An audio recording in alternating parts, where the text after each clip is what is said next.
Hablemos en esta ocasión de cosas que solamente unos pocos saben sobre Kratos, ya sean secretos, intimidades, sus orígenes, etc. Comencemos hablando, como no, de su tatuaje.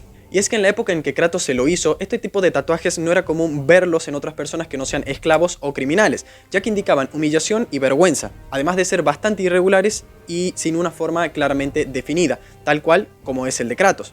Entonces, ¿qué hace de diferente a Kratos en este caso en particular? Pues sucede que la palabra latina para tatuaje era estigma, así que aquí la cosa tiene más sentido, ya que en cuanto a Kratos se refiere, él carga con el peso de la culpa por no haber podido salvar a su hermano Deimos. Si bien no fue Kratos quien lo mató, siempre consideró que la muerte de su hermano la había causado él de forma indirecta, también porque minutos antes le había prometido que nunca más volvería a perderlo. Por eso, aunque no haya sido un criminal ni tampoco esclavo de la época, a Kratos le daba exactamente igual, porque para él su tatuaje no representaba ni vergüenza ni humillación, solo pesar y dolor. Y eso no es todo, ya que junto a la apariencia del personaje también su tatuaje fue experimentando modificaciones con cada entrega. Solamente en los dos últimos juegos se mantuvieron iguales, ya que simplemente tuvieron que reciclar el diseño base del personaje. Pero durante toda la saga griega hubo momentos en los que le cubría casi todo el pectoral, a veces era por completo y a veces solo la mitad, a veces era más grueso, más delgado, a veces le cubría toda la tetilla, después no, a veces le rodeaba todo el hombro, toda esta parte del brazo le cubría. Otras veces solamente llegaba hasta ahí, hasta la punta, en el hombro terminaba ahí. A veces la marca que le pasa por la cara llegaba hasta la comisura de aquí de la boca. Y otras veces actualmente llega hasta aquí nomás, hasta el pómulo, quiero decir. A ver, fácilmente podríamos adjudicar todo esto a libertades creativas o cambios de motor, pero si nos paramos a pensar, God of War siempre tuvo un apartado gráfico excelente y donde se podía visualizar perfectamente cada detalle del personaje. Igual no significa la gran cosa, pero como curiosidad está bueno saberlo.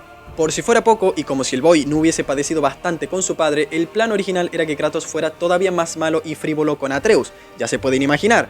Resulta que el primer borrador que se tuvo para God of War de 2018 presentaba una relación entre Kratos y Atreus bastante más cruda que lo que vimos finalmente. Y es que en una de las primeras versiones Kratos todavía era un desalmado, es decir, no había prácticamente ninguna diferencia con lo que habíamos visto hasta God of War 3. De hecho llegó a ser tan cruel con Atreus que uno de los testers, cuando terminó su prueba, soltó el mando y cuando Cory le preguntó cómo había sido su experiencia, este le respondió que había sido como jugar un simulador de abuso infantil, tal cual. Y ahí fue en ese preciso momento cuando en Sony Santa Mónica se dieron cuenta de que habían creado un Kratos que era demasiado duro para ser padre.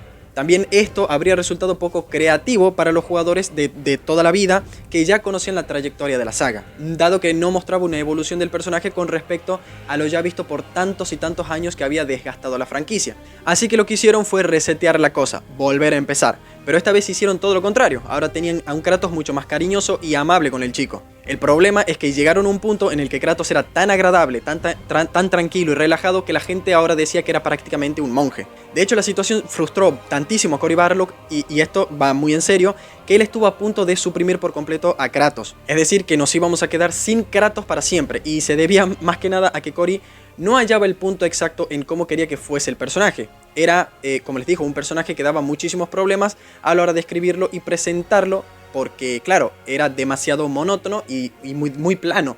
Recordemos que en la saga griega casi no tuvo un desarrollo como personaje, por lo cual en la nórdica obligatoriamente debía ser diferente. Y claro, de construirlo casi por completo era jodido de lograr. Afortunadamente, como ya sabemos, al final Cory y todo el equipo encontraron el equilibrio adecuado para el personaje y también le dieron un sentido a su historia. El personaje de Kratos, su actitud, su temperamento, su personalidad y carácter, todo eso no es original y construido desde cero, sino que está inspirado por un personaje que interpreta el actor Edward Norton en la película American History X de 1998, donde hizo el papel de un neonazi. Esto lo reveló su director David Jaffe en una entrevista para la revista Retro Gamer. Lo que pasaba era que a los artistas se les complicaba mucho encontrar el diseño adecuado para Kratos, pero por suerte la interpretación del actor ayudó a lo que sería delimitar la apariencia final. Y Jaffe contó que mientras veía la película, pasaba una escena en la que Norton aparecía con el torso desnudo y la cabeza rapada, su ahora ex esposa dijo en ese momento que odiaba tener que admitirlo, pero Norton se veía tremendamente sexy en el rol de un cabrón. Y ese fugaz comentario eventualmente inspiró e impulsó el diseño que Jaffe tenía preparado para Kratos. Incluso llegó a admitir que jamás se le habría pasado por la mente tener un protagonista semidesnudo en un videojuego donde constantemente debía recibir ataques devastadores y sin usar ningún tipo de protección.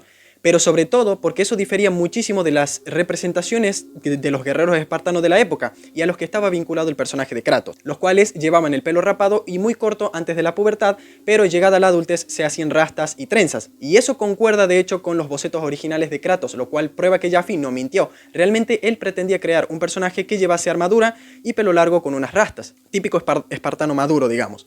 ¿Qué pasó después? Que Jaffe fue directamente a hablar con uno de los artistas de Santa Mónica que estaban desarrollando en ese momento God of War y le pidió que al menos pudiese acercarse un poquito siquiera a la sensación de poder y autoridad que transmitió Norton en la película. Y aunque al principio les costó, finalmente pudieron darle forma al carisma y presencia que impone Kratos en el juego. Así que ya saben, el diseño de Kratos, uno de los personajes más icónicos de los videojuegos, fue concebido gracias a que una mujer dijo que le parecía cachondo un tipo calvo, malote y encuerado. Y a ver, visto lo visto en la industria cinematográfica, no me sorprende la verdad que esto venda muy bien. Y no solo ese tipo de inconvenientes tuvo el estudio, ya que al ser tan minimalista el diseño de Kratos, era difícil hacerlo resaltar cuando había muchos enemigos en pantalla, con sus armas, escudos, armaduras y demás, porque todo se mezclaba demasiado y mareaba bastante a los testers. Así que para que la atención se centrara más que nada en Kratos y así el jugador no lo perdiera de vista tan fácil, decidieron agregarle fuego a las cadenas de las espadas también. Y así consiguieron que de esa forma fuese menos probable que Kratos se perdiera entre tantos quilombos durante los combates, sobre todo en los más intensos.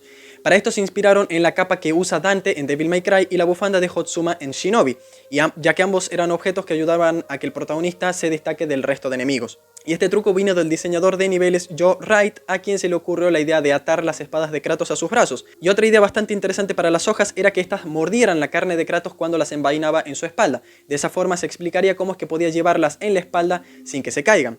Finalmente esto se descartó por limitaciones técnicas, pero creo que indirectamente también nos revela por qué los mangos de las espadas tienen esta forma de criatura endemoniada con colmillos, los cuales probablemente se aferrarían a la carne de Kratos. Yo no entiendo la verdad cómo es que nadie nunca habló de esto antes, siendo un tema tan interesante, así que déjenme saber qué opiniones tienen ustedes al respecto. Y ya como último dato de Yappa, en el 2010 en los Spike Video Game Awards, que actualmente los conocerán como The Game Awards a secas, Kratos ganó el premio al personaje más rudo de los videojuegos, el Biggest Badass Award.